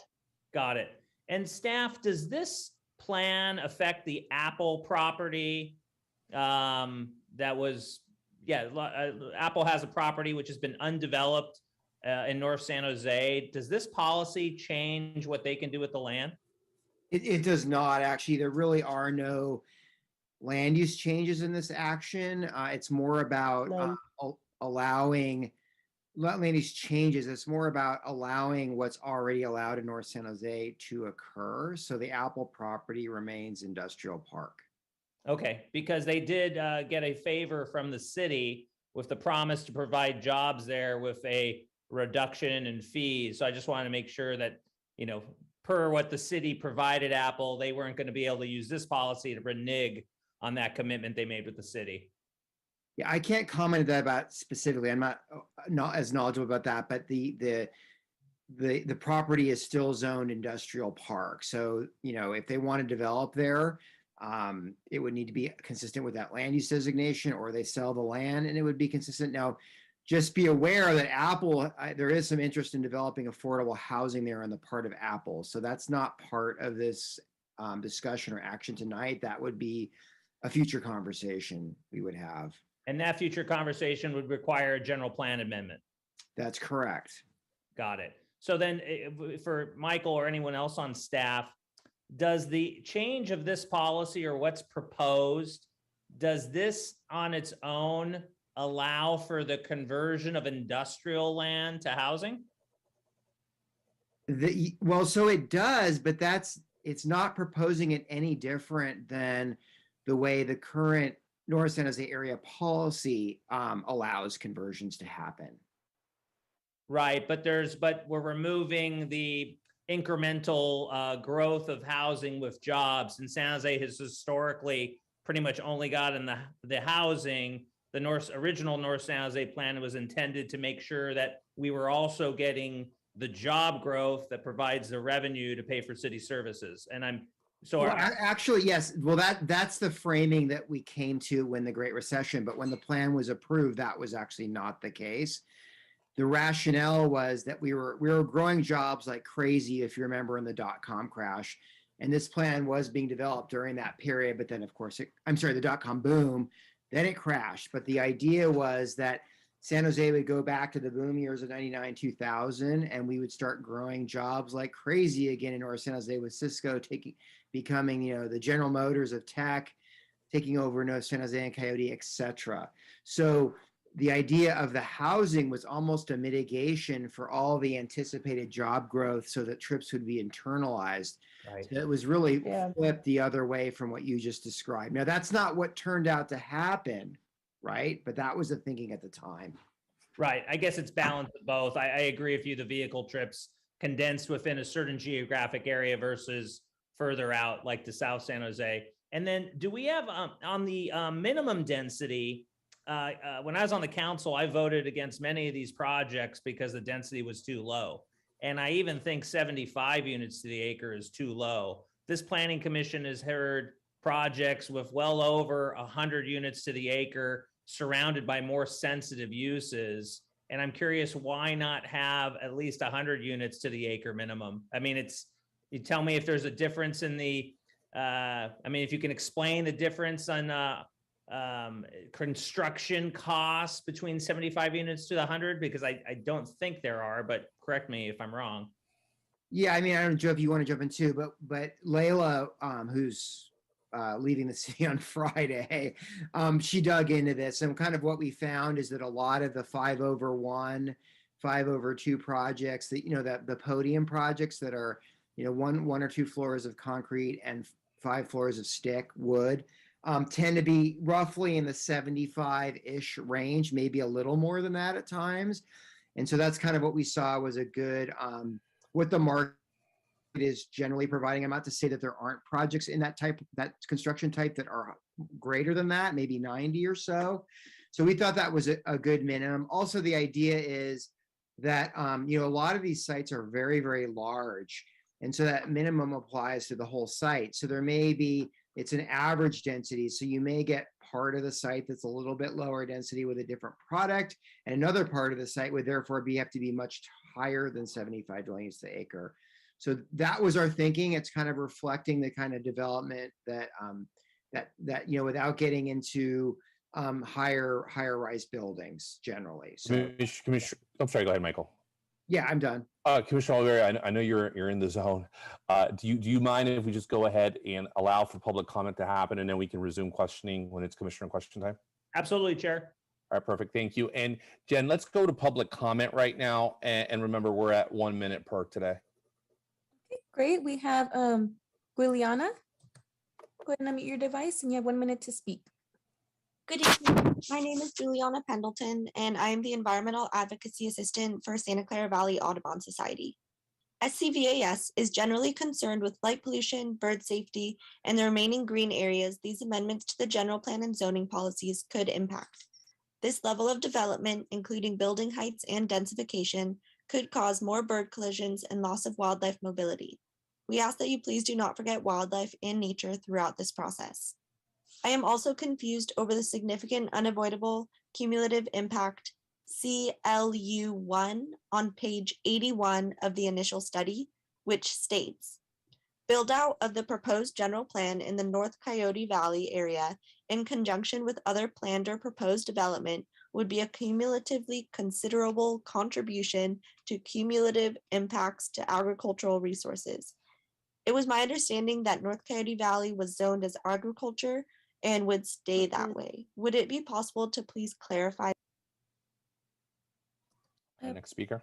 Time is up. Next, we have Vince Rocha. Good evening, Planning Commissioners. Vince Rocha, Vice President of Housing and Community Development with the Silicon Valley Leadership Group.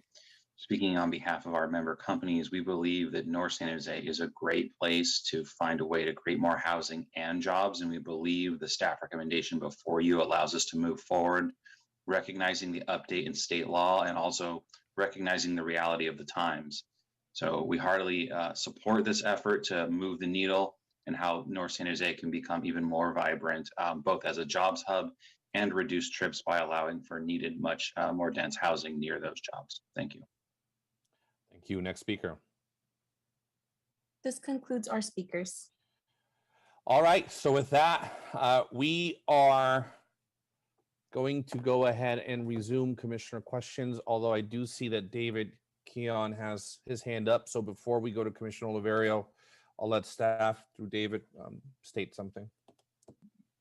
Good evening, members of the Planning Commission. David Keon, Principal Planner on the city's Environmental Review Team.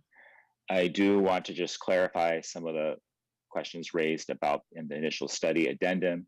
The impact statement regarding Coyote Valley is taken from the general plan EIR.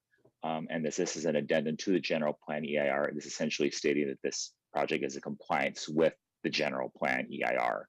So there's no changes to Coyote Valley, nothing anticipated. It's just essentially reiterating what was in that original general plan analysis for the EIR that was adopted in 2011.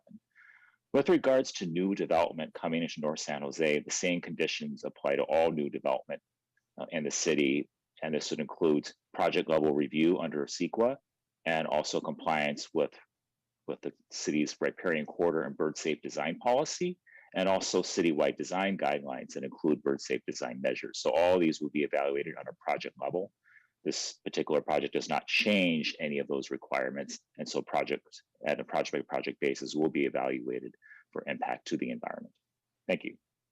Thank you. And with that, we will resume to Commissioner Oliverio. Thanks, Chair. We were discussing density, and Michael brought up the word height. And is there any concern from staff on tall residential buildings in North San Jose? David, your hand's back up. Are you responding to Commissioner Oliverio or no? Okay. I can respond. Sorry, my power's about ready to go out, so I'm in my basement getting an extension cord. In the bunker.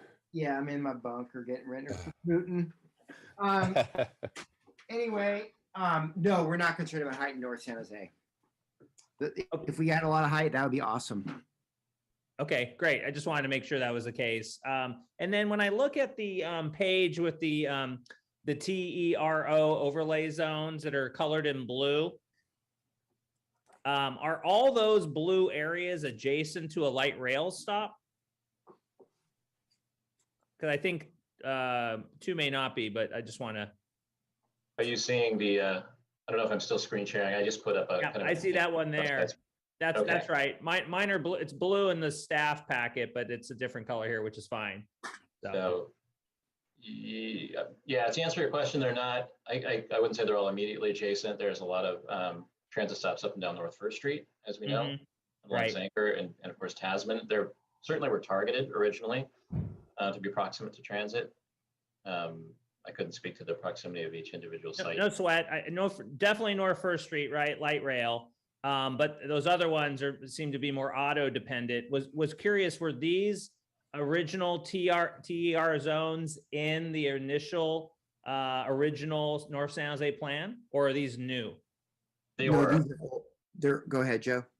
Yeah, they were included in the original plan back from 2005. Got it. Okay. I appreciate answering my questions. Thank you very much. Got it, Commissioner. Commissioner Young?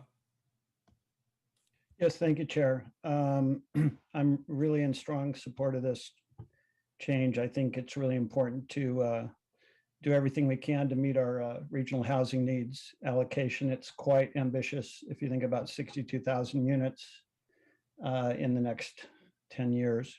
I did go out and drive the area today. It's beautiful. To be honest, I hadn't been out in North San Jose in a little bit with the pandemic, and it's really beautiful. I really want to compliment the planning staff there's a lot of parks and green spaces. But the one thing I did notice is there is a lot of 2- and 3-story garden apartments. And I think the change to 75 dwelling units an acre is a really positive change, because I think it would be great if we could get higher density residential out there. Thank you. Thank you, Commissioner Young. Commissioner Montañez. I'd like to make a motion that the Planning Commission recommends that the City Council will take all of the actions recommended by city staff. Do we have a second? We have a motion on the floor. Do we have a second? A second. Commissioner Cantrell with the second. Okay. Commissioner Montañez with the motion. Commissioner Cantrell with the second. All right. Seeing no comments from my colleagues, or I don't see any hands up. Commissioner Oliveira. There you go. No, I was looking. No, thank you, Chair. No worries, no sweat. As I stated earlier to the commission, I voted against several housing developments in North San Jose because the density was too low. And I believe 75 units to the acre is still too low in North San Jose, and frankly, in a lot of other places in the city. If we really want to get serious about housing production, then we have to have the true high density that other projects have put forward and I think are very attainable. So based on my background of not supporting those projects, I'm not going to support the motion on the floor. And I'd like staff to note, the reason is I truly believe the minimum density should be significantly higher. But I don't want to ask my colleagues to amend this now and have that discussion. At the end of the day, I just think it's important. And I'll do that by my vote. So thank you. Commissioner Oliverio, thank you for your feedback, your experience, and for sharing it with us. It is appreciated and duly noted for the record as well. So with that, let's go ahead and call for a roll call vote. Bonilla, yes. Casey? Yes. Caballero?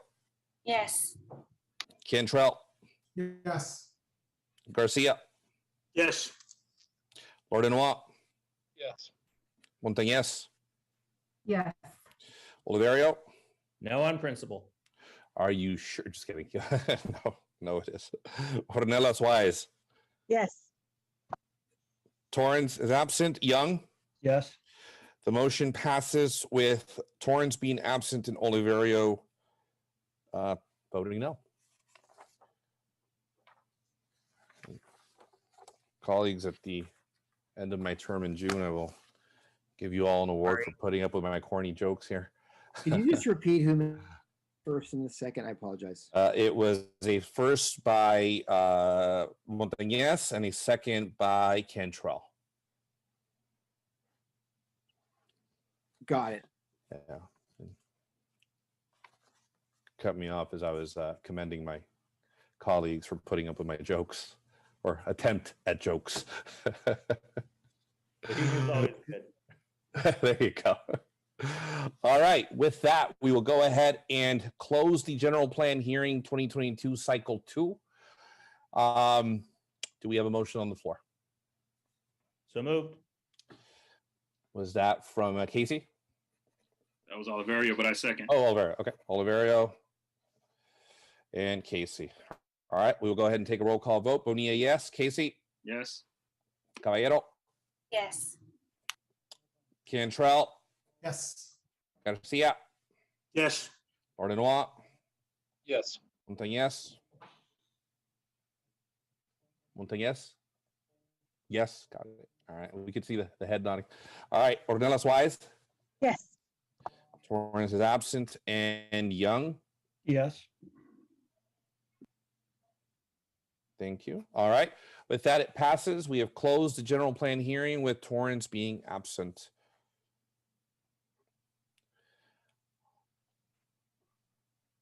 Okay.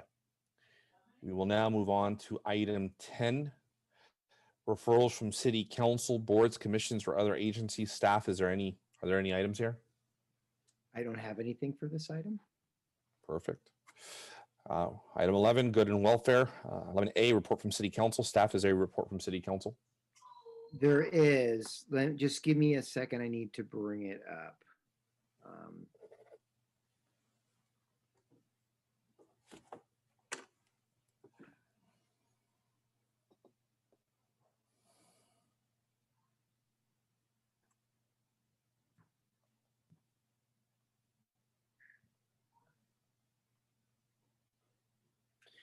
Okay, so on March 15th, the city council considered it an administrative appeal on the initial study for a site permit at 1436 State Street Corporation Yard.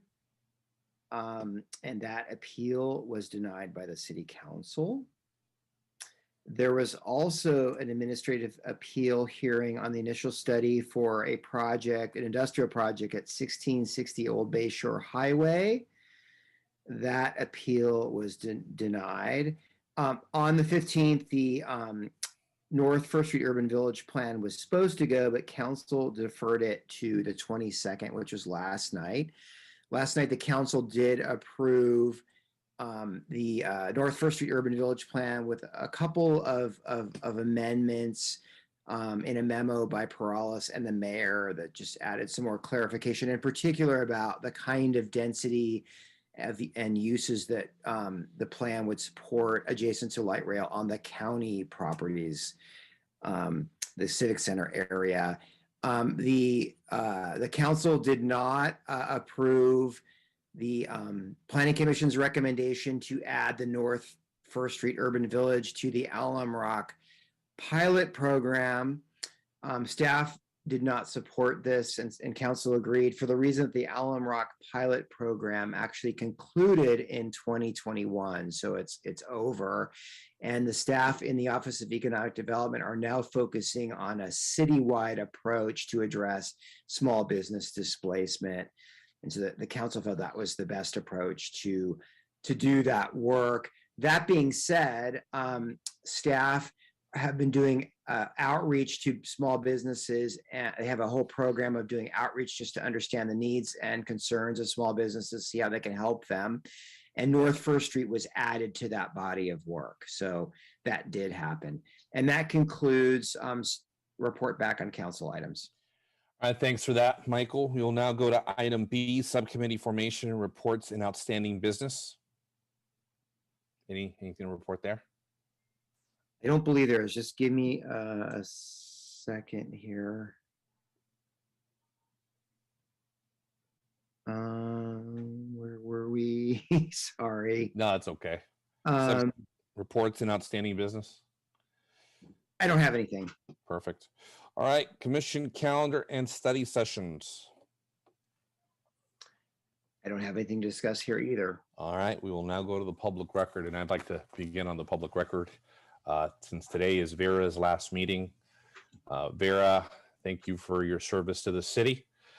Thank you, as I shared with you privately, for making me always feel welcomed when I came on, always being available in terms of answering your questions. And thank you for always being human and bringing humanity to this thing of public service. You will be missed. I've shared that with you privately, but now it's time to say it publicly. You will be missed.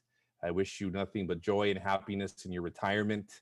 And this is not goodbye. This is an opportunity for us to catch up and have lots of lunches down in your neck of the woods.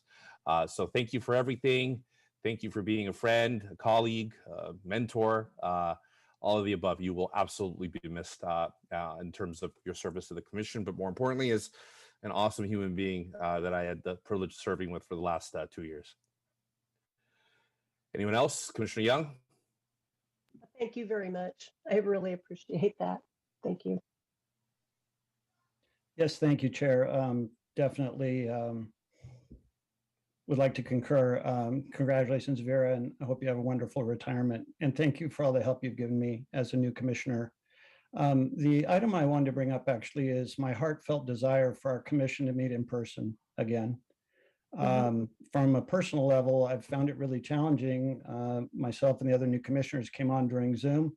I have not had a chance to meet or make eye contact or talk to any of you. I'd love to do that, shake your hands, have a cup of coffee. But more importantly, from the resident side, I think I'd like to get back to in person. Hopefully the staff can figure out a way to do that in a hybrid manner. So we take the best of Zoom and the best of in person. You know, the city council has been meeting in person for quite a long time.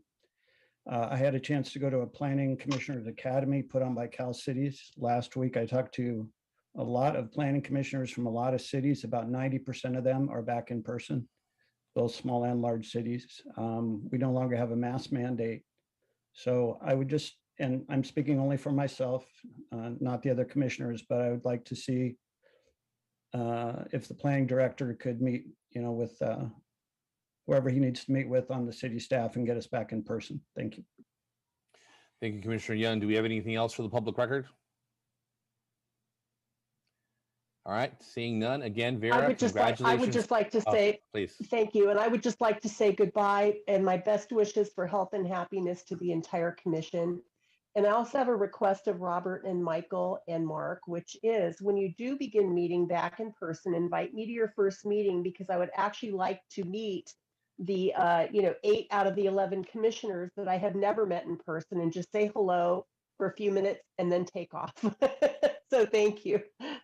Absolutely. Would love to And have you there. I really have appreciated all of your service. As you know, I said a lot last time and I won't this time, but thank you very, very much for the opportunity to serve you. No, thank you. And to Commissioner Young's point, I joke, I may be the first chair in the history of the city to never actually sit in the chair. Again, bad joke, but we're trying. Yeah. Commissioner Caballero. I just want to thank Vera for her dedication to the city and her years of service, and also to thank her for guiding me during my year as chair. So your advice was very valuable, and I appreciated your guidance in keeping us on track and moving forward, especially as we navigated moving to Zoom while I was chair. So that was quite the challenge, and something that the city hadn't done before. And just really always appreciated everything that you brought to our meetings. So congratulations on this next chapter, and I hope you enjoy. Thank you very much. Thank you. Commissioner Lenoir. Yeah.